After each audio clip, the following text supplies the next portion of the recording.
Hi, everyone. Welcome back to the Won't Shut Up podcast. I'm Megan, and if you've listened to some of my more recent episodes, you know I fucking hate winter. I'm cold. I'm ready for bed by 7 p.m. And a few days ago, I slipped on ice and almost ate ass, and not in a fun way. I'm joking. That was a joke. Just a play on words. Please don't read into it. Anyway, because it's been a running theme to trash talk winter on this podcast, I will continue to do so by begging for a cloudy sky on February 2nd so a groundhog doesn't see his shadow and spring comes early. That's right, folks. This week, I won't shut up about Punxsutawney Phil and how every year Americans become absolutely feral for and weirdly dependent on a groundhog. Before we get into things, thank you for listening to the Won't Shut Up podcast. You can find written pieces on the blog at won'tshutup.com. You can find Won't Shut Up on Instagram, Pinterest, and TikTok at won'tshutup_. There's also a Won't Shut Up YouTube channel that I promise to be more active on. I say that every episode in hopes I'll be more active on it, but that has yet to happen. But I promise one day, one day I will be hitting the every other week upload schedule on the YouTube channel as well, but not now. In the future. So if you're from America or even Canada, why'd I say it like that? If you're from America or even Canada, I don't know why I said it like that.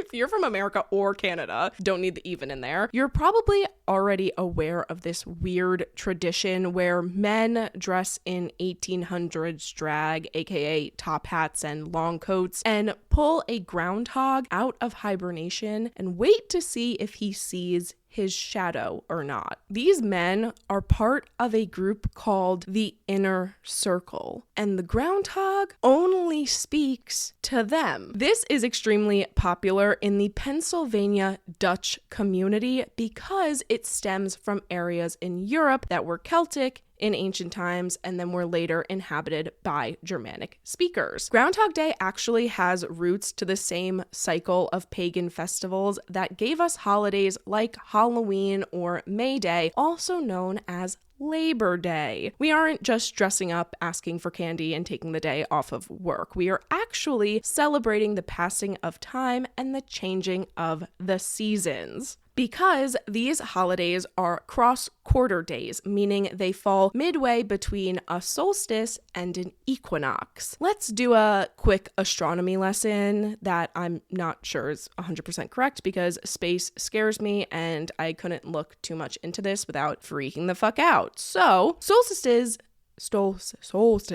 God, that's a hard plural word to say. Solstices, like that T is going everywhere. Those things and equinoxes are opposites and signal the changing of seasons on Earth. The seasons on Earth change because the planet is slightly tilted on its axis and it travels around the sun. This means different points on Earth receive more or less sunlight at different times of the year. If the Earth was not tilted, the sun would always appear to be directly above the equator and there would be no seasons. There would also be no need to mark equinoxes or solstices. I don't like that word. It's hard for me to say. In the northern hemisphere, the vernal equinox is on about March 21st, and the day and night have equal length, marking the start of spring. Summer solstice is on June 20th or June 21st, and this is the longest day of the year, marking the start of summer. Little Frozen reference in there. Autumnal equinox is on September 23rd, and the day and night have equal length, marking the start of autumn. Finally, the winter solstice is on December 21st or 22nd, and it's the shortest day of the year, marking the start of winter. February 2nd is a significant day since it falls midway between the winter solstice and the spring equinox. So, take it back a bit. As I mentioned before, holidays like Halloween and Labor Day stemmed from festivals celebrated throughout Europe by the Celts. The Celtic names for the 4 festivals were Samhain, Imbolc, Beltane, and Lughnasa, which is spelled like lasagna, Lughnasa.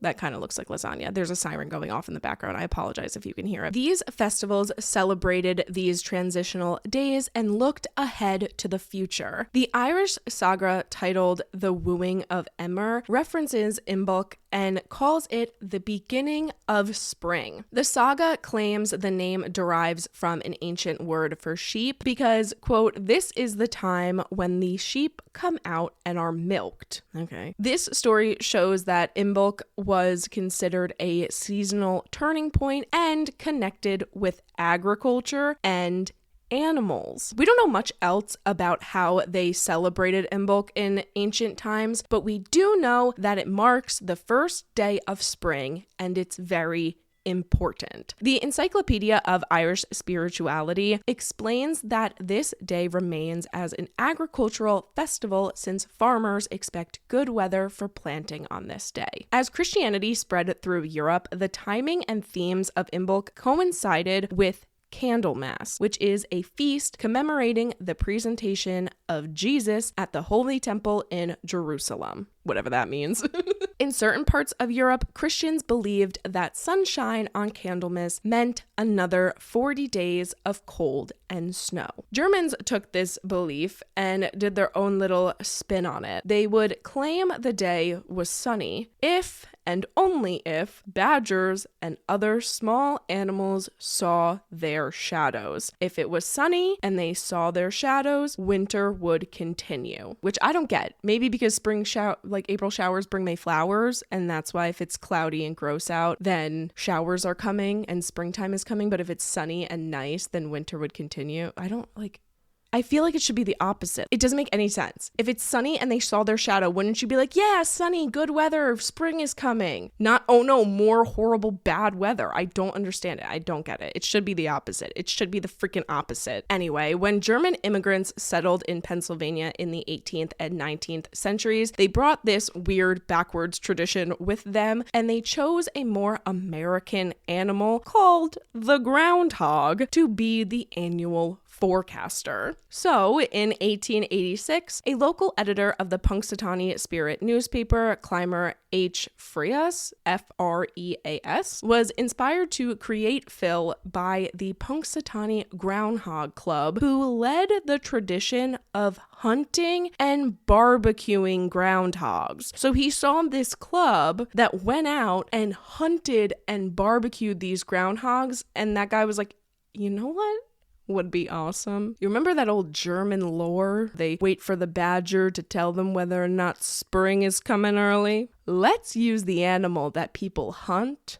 and barbecue for that animal in America, and they'll tell us if spring is coming early. Like, what? You didn't see somebody like petting a dog or like a squirrel having some nuts in a tree just by itself, like hanging in nature. Instead, you saw these grown men hunting and barbecuing groundhogs, and you were like, that's the animal that's going to tell us the weather. Like, maybe it was so people would stop harming the groundhogs and they would see them as a weatherman instead of food. But either way, it's just so weird.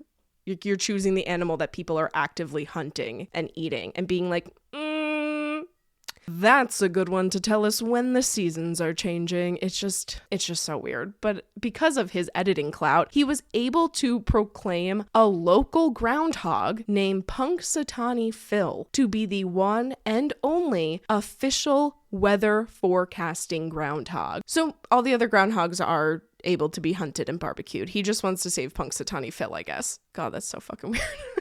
I can't get over the fact that he saw them hunting these animals and was like, you know what? That reminds me of the badgers in Germany, so I'm gonna make him the annual forecaster. Like, it's just so fucking weird. So on February 2nd, 1887, the Punxsutawney Groundhog Club and the local Elks Lodge went to Gobbler's Knob. That's a real place where they do this to this day. This is where Punxsutawney Phil saw his shadow and predicted 6 more weeks of winter for the first time. Punxsutawney Phil's fame began to spread, and newspapers from around the globe began to report on Punxsutawney Phil's Groundhog Day predictions. Now, every February 2nd, which is a significant day because if you recall, it falls midway between the winter solstice and the spring solstice, tens of thousands of people attend Groundhog Day events in Punxsutawney. For reference, Punxsutawney is home to a little over 6,000 residents and tens of thousands of people. And I don't mean like 10,000, I mean like 40,000. Like 40,000 people come to these events, to this town where there's only like 6,000 people. That's crazy. Although he's super legendary, he's not accurate because, hey, guess what? He's a fucking groundhog. And also, we all know when the first day of spring is, so why would it change based on what Phil sees? Anyway, studies from the National Climatic Data Center show that Phil has only been accurate about 49% of the time, which, I mean, it is a 50-50 shot. So in 2024, he predicted in early spring. In 2023, he predicted more winter. It's important to note that thousands of Eagles fans showed up to celebrate Phil and the Philadelphia Eagles being in the Super Bowl that year. I'm mentioning that now because I'm so excited to see the Eagles at this year's festivities. I'm pretty sure it's just going to be as ridiculous, as insane as always, plus a lot of screaming drunk people because that's what Philly fans are. Please don't find me and rip me apart. Philly fans are really scary. But I am rooting for you guys in the Super Bowl because I really like Abbott Elementary. Speaking of, I would love a Punxsutawney Phil episode of Abbott Elementary, a field trip to the festivities, Janine being the only one that's excited and everyone making fun of what's happening. That would be amazing. Quinta, are you hearing me? I feel like Jacob would also be really into it. Or he would try to do, I'm going to talk about the PETA stuff later, but he would try to like save the groundhog or something like that. And Gregory would just be interested in what they were feeding the groundhog and if the grass was like safe for him to eat and the sanctuary was stocked with the proper plants. And Barbara would say, only one man can tell me when spring is coming, and that man is a Jesus. And then Melissa would be like, I don't really get it. I want to go a Philly cheesesteak. What the fuck was that? That's my Philly accent. What? Anyway, we need to move on. Now that we know who he is and we know how much of a fraud he is, let's talk about some of Phil's fun facts. Because while this is a dumbass tradition, it is kind of fun and funny. So let's talk about it. His full name is Punxsutawney Phil, seer of seers, sage of sages, prognosticator of prognosticator, and weather prophet extraordinaire. What the fuck, dude? Like, literally, what the hell? Like, we're so goofy. America's so fucking goofy while also being the most judgmental group of people ever while doing the goofiest fucking stuff. I, like, literally cannot. Like, it's just so fucking crazy. Anyway, typical groundhogs weigh between 12 and 15 pounds, but our boy Phil is a whopping 22 pounds, just like me. 10 pounds overweight his entire life. Oh, I wish it was 10 pounds, bitch.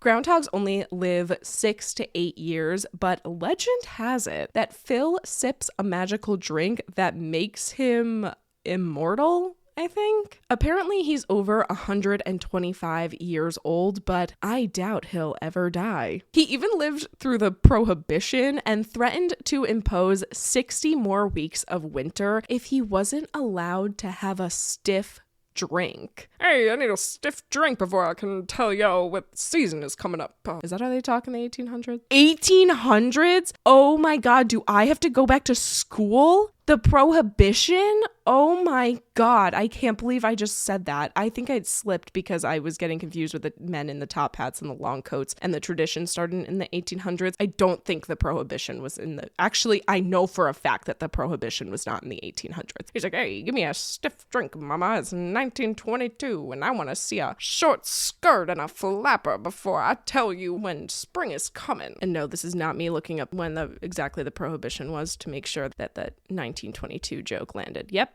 20 to 33. Perfect. The 1922 joke works out. Jesus Christ.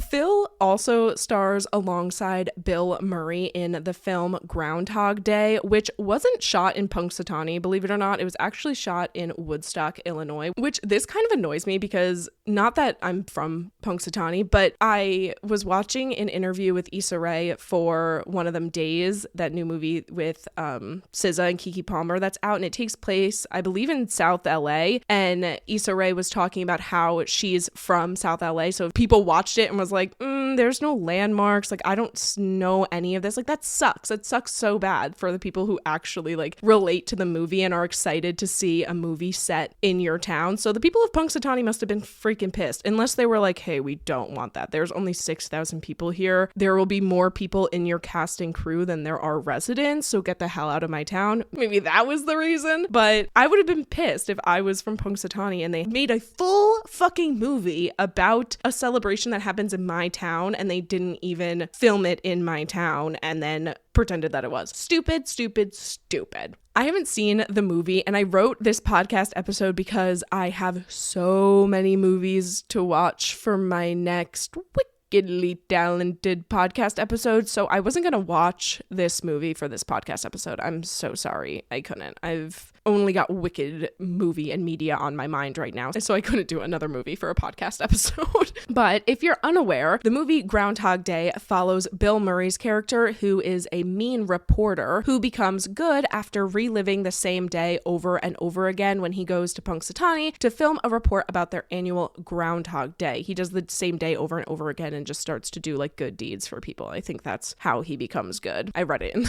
in the movie synopsis on IMDb. While no one knows for sure, it's estimated that Bill Murray's character in the movie relives the same day 12,403 times, meaning he spent 33 years and 358 days in the same day. This trope has become very popular in movies. Some examples of this include Palm Springs, Happy Death Day to You, and Run Lola Run. Even movies like 50 First Dates and The Butterfly Effect can fall under this trope. It's basically reliving the same day over and over again, except in those it's not actually reliving it. Drew Barrymore characters just think she does, and Adam Sandler's character is kind of a freak. I don't know. I rewatched that movie when I was older, and I used to be one of my faves, and then rewatching it, I was like, damn, I'd kill that guy. Like, if he showed me the tape at the end of the movie, when he shows her the tape and they have like a kid together and they're on the sailboat, I would literally, like, I'm too panicked. Like, I'd literally jump off and be like, you're lying to me. You're lying. Her entire family is there. Well, not her mom.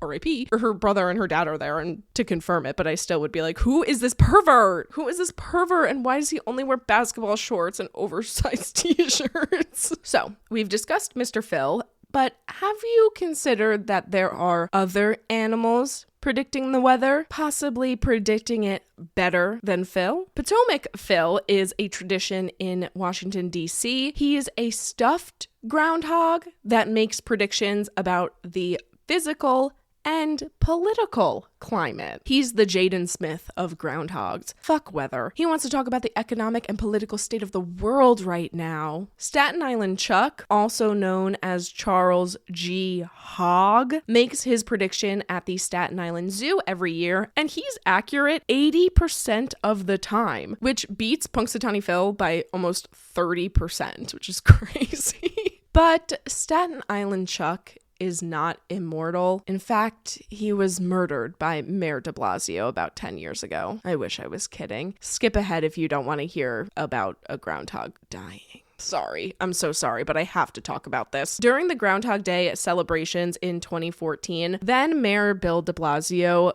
couldn't get a good grip on Charlotte, who was the groundhog playing the role of Staten Island Chuck that day. He couldn't hold on to Charlotte, and she fell head first onto the ground. She survived the initial incident, but she was found dead a week later due to acute internal injuries. To be fair, de Blasio isn't a professional zookeeper, and no one who isn't a zookeeper should be handling an animal at the zoo. And he was also wearing protective gloves, which made it harder to hold her. No excuse though, because it's just so crazy. It's like so crazy. The Staten Island Zoo examined Charlotte after the fall and claimed her death was unrelated to the incident because she was fine originally and died a week later. But the zoo did revise its Groundhog Day policy to prohibit anyone, including the mayor, from handling the groundhogs. Thank you, God.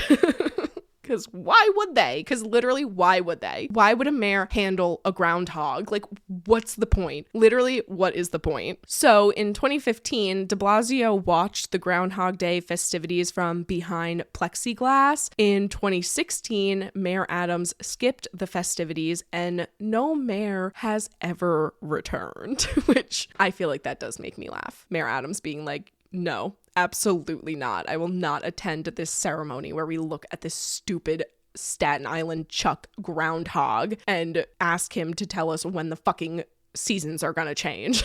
Probably the only thing that I like give kudos for Mayor Adams for. I feel like Mayor Adams catches a lot of strays in these podcasts recently. I'm like really trying not to talk about the economic and political state of the world right now, but last episode I did make fun of the fact that he printed out that giant fucking scroll with all of his accomplishments, but yet didn't include the accomplishment of being indicted. I'm sorry, Andy Cohen brought it up during New Year's Eve Live. What was I supposed to do? Just ignore it? Just ignore the fact that Andy Cohen made fun of Mayor Adams on live television. Apparently, Andy Cohen's made fun of a lot of mayors on live television before, so I had to talk about it in my New Year's Eve Times Square episode. If you guys don't know what I'm talking about, listen to the New Year's Eve Times Square episode. I'll explain it. But anyway, me and Mayor Adams are on the same page, on the same scroll, one would say, about not attending Groundhog Day festivities, because maybe we should all skip celebrations where untrained people pick up animals they really shouldn't. Because as funny as this tradition is, I have to ask myself and you, because you are listening to this, if it's truly worth it. And the answer is no. Obviously not. It's not worth it at all. If anything, it's dumb. The only groundhog predicting the weather that's worth it is probably the stuffed groundhog in DC that wants to talk about the economic and political state of the world. Because hey, guess what? It's stuffed. And also, we don't have to listen to what it says because it's fake. It's not surprising that PETA is against this tradition. They even wrote on their website that they have pointed out for years that Punxsutawney Phil is not a meteorologist and did not ask for this job. That sentence made me laugh. That's why I say it. Like, they're not wrong, but it just makes me laugh. PETA also points out that groundhogs are actually really shy animals who only socialize with other groundhogs to find a partner. Phil should be swimming and climbing and creating complex multi-chamber burrows alone or with his wife or husband. Maybe Phil's gay. Sorry, Phil, I don't know your story. But instead, he is kept in enclosures, and PETA wants Phil to be retired to a sanctuary, not just thrown out in the wild, because I'm pretty sure he would die, but if they put him in a sanctuary, he can live the rest of his life in his natural element while also not having to predict the freaking weather. The organization told Groundhog Day Club president Tom Dunkel that they would provide a weather reveal cake instead of pulling Punxsutawney Phil out of his hole. I don't know why that just sounded weird to me, out of his hole. Sounded a little inappropriate. PETA President Ingrid Newkirk explained, if the inside of the cake is blue, there will be 6 more weeks of winter. If it's pink, there will be an early spring. This would allow you to still make a tourism dough while showing Phil a slice of decency. God, do you hear that? What are those called? Me with a writing degree. What are those called? Not metaphors. You know what I mean. Analogy? No. Euphemism? Euphemism? Think euphemism. Play on words. Nice play on words there. She continues, it would be at least as accurate as asking a groundhog what to expect in a way that doesn't even reflect his nature. Newkirk went on to point out that groundhogs are shy prey animals who actively avoid humans when allowed, and called out the Groundhog Club for subjecting Phil to, quote, a noisy announcer, screaming crowds, and flashing lights against all his natural instincts. This isn't the first year PETA has attempted to retire Punxsutawney Phil. In 2024, the group offered to replace the groundhog with a giant gold coin, while in 2022, they suggested officials predict the weather with persimmon seeds. I agree with the gold coin, since it seems to be more accurate than Phil anyway. Or let's all use a stuffed groundhog and pretend that it talks to the freaky men in top hats and long coats, because hey, guess what, guys? Stuffed groundhogs also cast shadows. Or not. Just depends if the sun comes out. But I also have a feeling, like everything, if you change tradition in America, there will be a huge uproar, even if it is as dumb as ripping a groundhog out of his hibernation hole and asking him to predict the fucking weather, even though we all know spring starts on the exact same day every year. And damn, Jackie, I can't control the weather. Anyway, I will finally shut up about the dumbest tradition in American history, Punxsutawney Phil. That's actually a harsh sentence, so I'm gonna rephrase that because I just feel like it's not accurate. I will finally shut up about one of the dumbest American traditions, Punxsutawney Phil. Check out the blog and social media accounts listed below. Leave a comment on Spotify, rate, review, let me know what you won't shut up about. Thank you for listening to me. Never shutting up. Bye.